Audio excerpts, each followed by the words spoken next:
Buenos días con todos. Mi nombre es Carlos Jesús Hidalgo Ponce, soy ingeniero civil de profesión y en esta ocasión les voy a dictar el curso de gestión de contratos de obras públicas. Este curso será dictado dentro del marco de la Ley de Contratación del Estado, la Ley 30225, y su reglamento aprobado a través del Decreto Supremo 350-2015-EF. Este marco legal abarcará desde la elección número 1 hasta la elección número 10 y además en la elección número 11 se tratará sobre las últimas modificatorias que se han realizado en el año 2017 a través del Decreto Legislativo 1341 y a través del Decreto Supremo 056-2017-EF. Entonces, el día de hoy trataremos sobre la lección número 1, referida a aspectos generales, suscripción de contrato y contenido del mismo. Y primeramente, ¿qué cosa es una obra pública? Una obra pública es el resultado derivado de un conjunto de actividades materiales que comprenden construcción, reconstrucción, remodelación, mejoramiento, demolición, renovación y ampliación. Es lo que básicamente comprende una obra pública. Pero para poder identificar a una obra pública, básicamente tenemos nosotros que tener en cuenta que debe tener un expediente técnico, luego una mano de obra, materiales y equipos. Todos ellos destinados a satisfacer las necesidades públicas. Ahora bien, a diferencia de lo que es un servicio, una obra pública necesariamente debe contar con un expediente técnico. Mientras tanto, un servicio no necesariamente cuenta con un expediente técnico. Entonces, es una gran diferencia entre uno y el otro. Ahora bien, para poder desarrollar o ejecutar la obra pública, tenemos básicamente dos rubros básicos que es importante tener en cuenta. Primero, la ejecución de la obra pública propiamente dicha, y la otra es la consultoría de la obra pública. La ejecución es básicamente cuando la entidad contrata a una empresa a través de un procedimiento de selección y con esta o de esta manera la empresa ejecuta una obra pública que está basada en un expediente técnico. Y en el caso de la consultoría de obra tenemos dos actividades, ¿no?, que se subdividen, digamos, de esta consultoría de obra. La primera de ellas es la elaboración del expediente técnico de obra y la segunda es la supervisión de obra. Debemos tener en cuenta que el supervisor de obra podría también ser el mismo que ha elaborado el expediente técnico, ¿no? Eso, la normativa anterior y actual contempla la posibilidad de que pueda el mismo supervisor haber también elaborado el expediente técnico porque la normativa, como repito, lo permite. Ahora también pasemos a describir cuáles son las modalidades de ejecución contractual y el sistema de contratación de obra pública. ¿Qué dice la nueva normativa, ¿no?, respecto a esta modalidad de ejecución contractual y este sistema de contratación de obra pública? Bueno, en realidad sigue conservando los mismos sistemas de contrataciones, ¿no?, en lo que se refiere a la obra. Precios unitarios, suma alzada y sistema mixto, ¿no? Y en lo que son las modalidades de ejecución contractual, sigue conservando también la llave en mano y el concurso oferta, ¿cierto? Pero sí han habido ciertos cambios mínimos respecto a este tema, ¿no? Por ejemplo, en el caso de la suma alzada, se va a realizar, ¿no?, para aquellos proyectos cuyas magnitudes y cantidades estén definidas, pero a excepción de las obras de saneamiento y las obras viales, ¿no? Esa es una novedad, según se expresa en el nuevo reglamento. Y respecto a los precios unitarios, bueno, se mantiene la misma definición de que es para aquellas obras cuyas magnitudes y cantidades no son definidas, ¿no es cierto? Y en el sistema mixto la combinación de ambas. En el caso de la modalidad de ejecución contractual, ahí sí ha habido un gran cambio, ¿no?, en lo que se refiere a llave en mano. La llave en mano, ¿qué cosa decía la normativa anterior? Decía de que tenía que realizarse la construcción, equipamiento y montaje, ¿no es cierto?, y la puesta en servicio de esta obra. En la actualidad, aparte de estas prestaciones, se tiene que agregar con la nueva normativa que también se podrá realizar una prestación de operación asistida. Esto quiere decir, por ejemplo, ¿no? Si tenemos una obra, por decir un hospital, ¿no es cierto? Y este hospital se construye, se equipa, podría ser también que la operación de estos equipos sea parte del contrato de esta obra, ¿no? Esa es la novedad en un nuevo reglamento. Lo que se refiere a la parte del expediente técnico, sí, en esta modalidad ya no se podrán hacer los expedientes técnicos por llave en mano, siendo que la norma actual no contempla esa posibilidad. En el caso de concurso oferta, igual se mantienen las prestaciones de elaboración de expediente técnico y la ejecución de la obra. Sin embargo, la normativa ha dado unas restricciones muy específicas para esta modalidad de ejecución contractual. La primera de ellas es de que para que pueda realizarse una obra por concurso oferta debe tenerse la autorización de la máxima autoridad o el titular del Poder Ejecutivo, ¿no es cierto?, para que pueda realizarse esta obra. En segundo lugar, tienen que ser obras que superen los 10 millones de soles, deben ser a suma alzada, y solamente debe ser realizada para edificaciones. Como ven, son restricciones muy fuertes referido a la posibilidad de realizar obras por la modalidad de ejecución contractual. Ahora bien,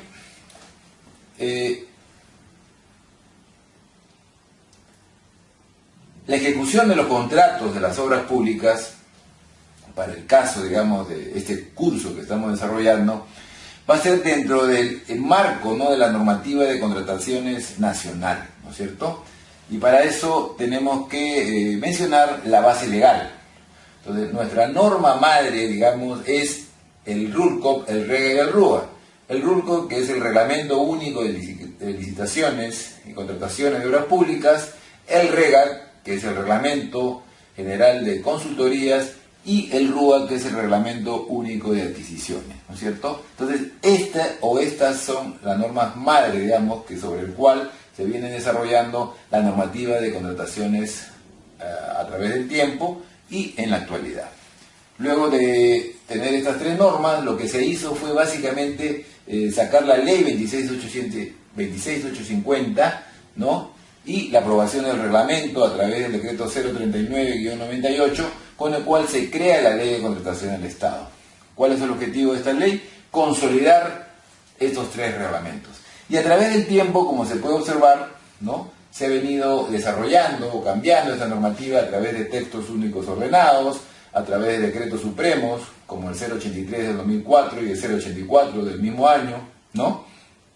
También el decreto legislativo 1017, el decreto supremo 184 del 2008, la ley 29873, que modifica también la ley de contrataciones, que fue del año 2012, y así sucesivamente han venido cambios y modificaciones hasta la nueva ley 30225, que modifica la ley de contratación del Estado, que fue el año pasado cuando se emitió, y el decreto supremo 350-2015, emitido también el año pasado, que aprueba el nuevo reglamento de la ley de contratación del Estado y que está vigente para aquellas obras convocadas a partir del 9 de enero del 2016. Empecemos ahora sí con el tema inicial, ¿no?, para poder hablar de los contratos o de la ejecución de los contratos de la obra pública, ¿no? Para ejecutar un contrato de obra pública debemos empezar primeramente de la suscripción del contrato.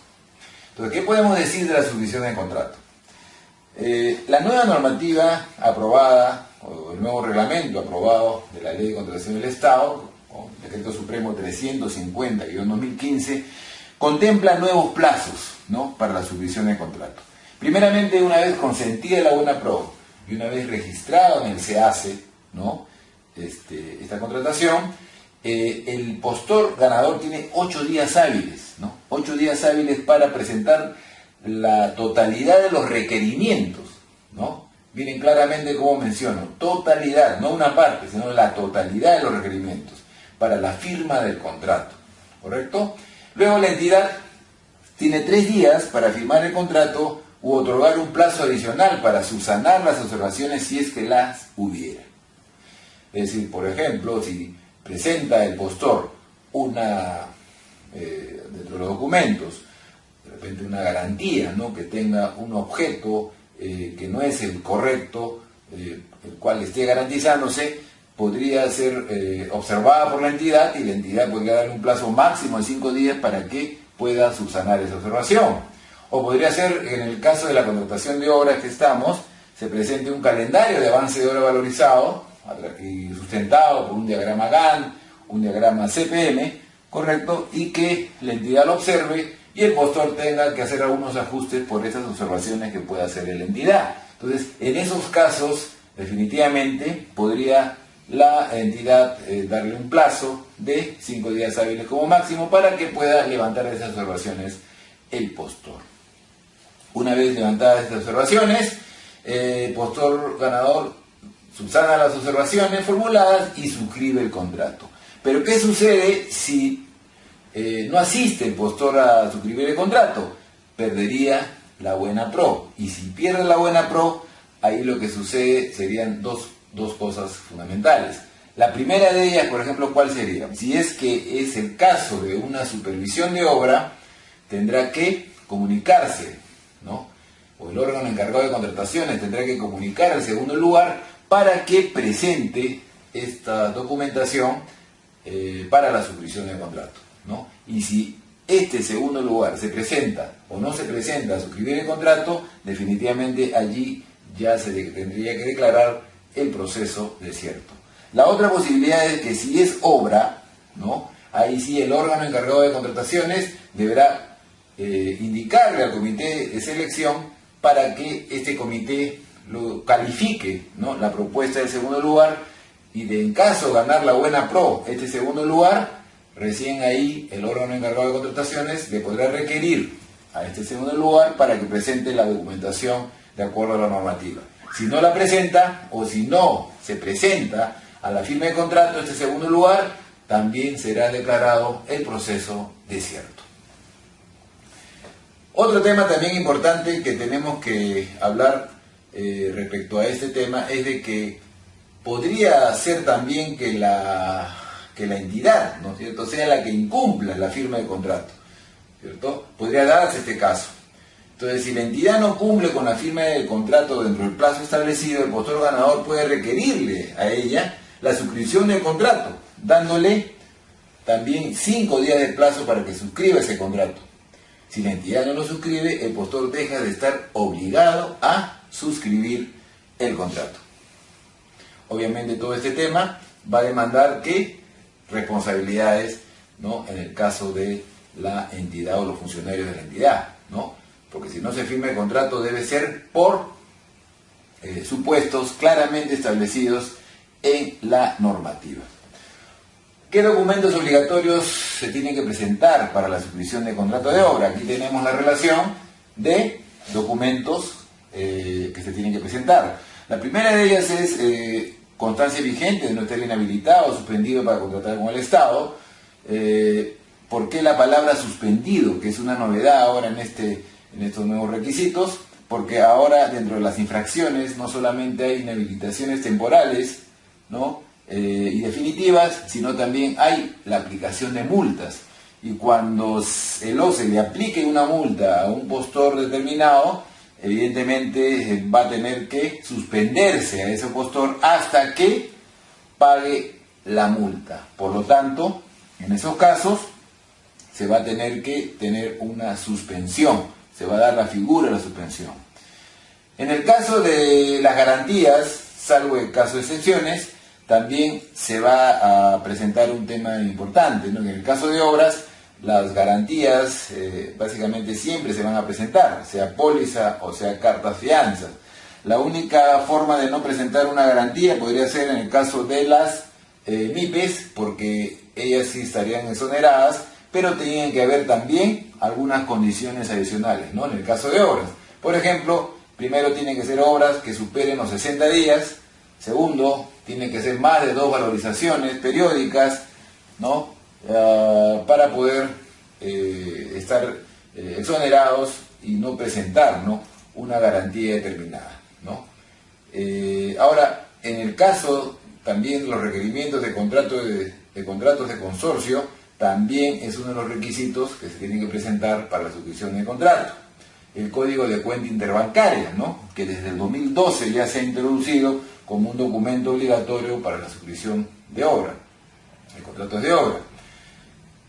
Y un documento que acredite que se cuenta con facultades para perfeccionar el contrato. Eso es nuevo, está recién en la nueva normativa. Constancia de capacidad libre de contratación emitido por el Registro Nacional de Proveedores. Entregar el calendario de avance de obra valorizado sustentado en el programa de ejecución de obra CPM y entregar el calendario de adquisición de materiales e insumos en concordancia con el CAO valorizado, ¿no es cierto? Entregar el calendario de utilización de equipo en el caso la naturaleza de la contratación lo requiera. Este último requerimiento que acabo de mencionar es nuevo. Solamente se tendrá que requerir cuando, evidentemente, la naturaleza de la obra así lo requiera. Por ejemplo, si tenemos una obra con una gran incidencia de maquinaria y equipo, evidentemente esta entrega de calendario de utilización de equipos tendrá que ser un requerimiento fijo que se tendrá que exigir para la firma de contrato. Y el último requerimiento es entregar el desagregado por partidas en caso de sistemas a suma alzada, que es lo mismo que se ha pedido durante varias ya normativas anteriores. Ahora pasemos a hablar sobre el contenido de contrato. ¿En qué consiste el contenido de contrato? Primero, documento que lo contiene, documento del procedimiento de selección que establezcan reglas definitivas. En el caso de obras, ¿cuáles serán? Las bases, ¿verdad? Luego la oferta ganadora, que también parte del contenido de contrato. Y finalmente, los documentos del procedimiento de selección que establezcan obligaciones para las partes. Por ejemplo, cuando presentamos y hemos mostrado esa gran lista de documentos para el suscripción de contrato, yo les pregunto, ¿será todos esos documentos parte del contrato? Por supuesto. Tenemos calendario de avance de obra, calendario de adquisición de materiales, calendario de equipo. Todos esos documentos podrán ser parte de este último contenido o de este último documento que forma parte del contenido del contrato. Pasemos ahora a definir qué es vigencia del contrato. Desde el día siguiente de la suscripción del contrato hasta el consentimiento de la liquidación y pago, ¿no?, en el caso de obras. ¿Y qué es el plazo de ejecución de obra? Desde el día siguiente que se cumplen las 5 condiciones hasta la fecha del término contractual de obra. ¿Qué 5 condiciones? Las 5 condiciones para poder iniciar el plazo de ejecución de obra, que más adelante vamos a detallar una por una.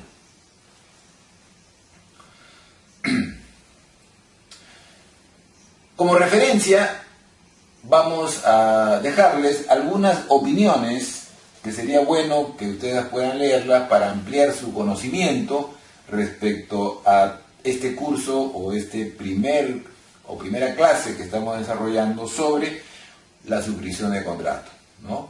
Aquí tenemos una serie de opiniones, pero es solamente de manera referencial. ¿Por qué referencial? Porque estas opiniones han sido realizadas basadas en la normativa anterior y no en la nueva normativa. Por lo tanto, son de carácter referencial, nada más. Para la aplicación de la nueva normativa se tendrán que hacer consultas nuevas para que lo se pueda contestar y evidentemente ustedes puedan contar con las nuevas opiniones que seguramente se les va a brindar. De todas maneras, cualquier duda o consulta, ¿no?, me podrían escribir al foro respecto a este tema, ¿no?, que acabamos de tratar. Ahora hablemos de las garantías, otro tema muy importante. ¿Cuál es el concepto legal de la garantía? Es un mecanismo jurídico para asegurar la ejecución total de las prestaciones derivadas del contrato. ¿Y cuál es la finalidad? La finalidad es proteger a la entidad del riesgo de incumplimiento contractual por parte del contratista o atenuar las consecuencias del mismo. Es cierto esto, ¿no? ¿Por qué? Porque la garantía tiene 2 fines básicos. La primera es obligar de alguna manera al contratista para que cumpla con todo lo que se ha establecido en su contrato y lo segundo es de alguna manera, en el caso no se cumpla con el contrato, resarcir a la entidad, ¿no? Por los daños ocasionados, ¿no? Ahora, ¿cuáles son los tipos de garantía? La base se establecerán los tipos de garantía. Pueden ser cartas fianza o pueden ser pólizas de caución. Hablamos de las clases de garantía. En el PowerPoint podemos ver claramente que son de dos tipos. La primera es de fiel cumplimiento y la segunda por adelantos. La de fiel cumplimiento es por un 10% del monto del contrato de obra, ¿no? Y se entrega al momento de la suscripción del contrato. Y la de adelantos, que puede ser para adelanto directo o adelanto de materiales, se tiene que otorgar por el idéntico monto, ¿no?, por el cual se ha otorgado el adelanto, por un plazo mínimo de vigencia de 3 meses y debe ser renovable trimestralmente por el monto pendiente a amortizar, ¿no? Esa es la característica esencial referida a las garantías. Ahora hablemos de la ejecución de las garantías. El artículo 131 del nuevo reglamento de la Ley de Contratación del Estado establece 4 supuestos, ¿no?, importantes para ejecutar las garantías. 3 de ellos ya lo conocíamos de la normativa anterior y lo vamos a pasar a citar. La primera es cuando las garantías no las hayan renovado antes de la fecha de vencimiento. Es lógico, ¿no? Si la garantía tiene una fecha de vencimiento y no se renueva a tiempo, la entidad puede solicitar la ejecución. Dentro de un plazo máximo de 15 días puede solicitar, ¿no?, la ejecución de esta garantía, y la entidad financiera que ha otorgado la garantía tendrá la obligación de honrar esta garantía y tendrá que depositarle a la entidad o en las arcas de la entidad el monto de la garantía, porque así lo tiene que asumir y porque tiene un compromiso solidario entre la entidad financiera y la empresa contratista, que es la que ha otorgado la garantía. ¿Correcto? La segunda situación que ocurre también es cuando la garantía de fiel cumplimiento por resolución de contrato, ¿correcto?, se tiene que ejecutar, ¿no? Evidentemente, uno puede tener una resolución de contrato y la entidad, si es que es por responsabilidad del contratista, podrá ejecutarle la garantía de fiel cumplimiento. Obviamente que si el contratista de obra apela o inicia un arbitraje porque no está de acuerdo con esta resolución de contrato, definitivamente tendrá que esperarse hasta que se emite el laudo arbitral, es decir, que se declare procedente la decisión de resolver el contrato, para recién ahí ejecutar la garantía de fiel cumplimiento. Aquí debemos hacer una aclaración. En el primer supuesto, cuando se ejecutaban las garantías, ojo, cuando se ejecutaban las garantías y no se hayan renovado, porque no se hayan renovado oportunamente, si teníamos una garantía de fiel cumplimiento, definitivamente estas garantías, una vez que se liquidaba la obra y se consentía la liquidación, podría ser ese monto ejecutado devuelto correctamente al contratista.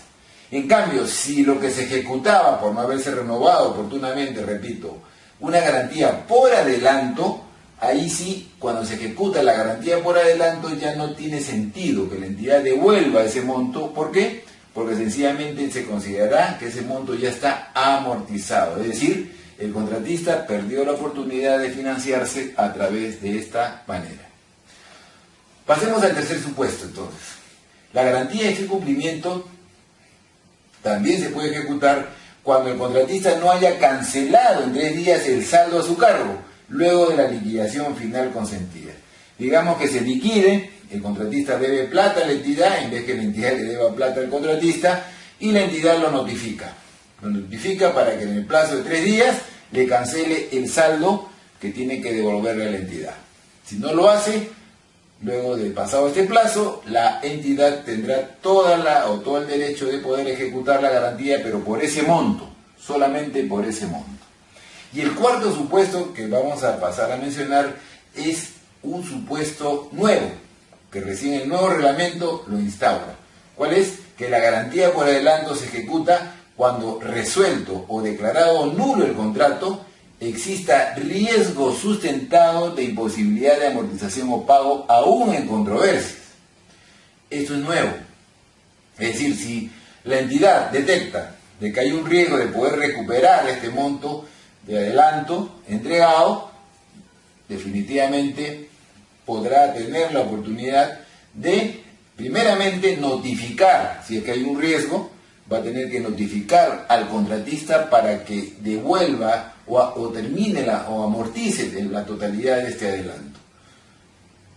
Es un plazo de 10 días que le da al contratista. Si no, el contratista no cumple en devolver en esos 10 días, la entidad recién allí podrá ejecutar la garantía por adelanto. Repito, esta última es una nueva disposición que se da en el nuevo reglamento. Ahora bien, como referencia también les dejo las opiniones que tienen allí en la ayuda. Son opiniones que les va a servir para ampliar su panorama respecto y criterios definitivamente a esta parte muy importante como son las garantías. Bueno, hasta aquí hemos culminado la primera clase referida a la suscripción de contrato.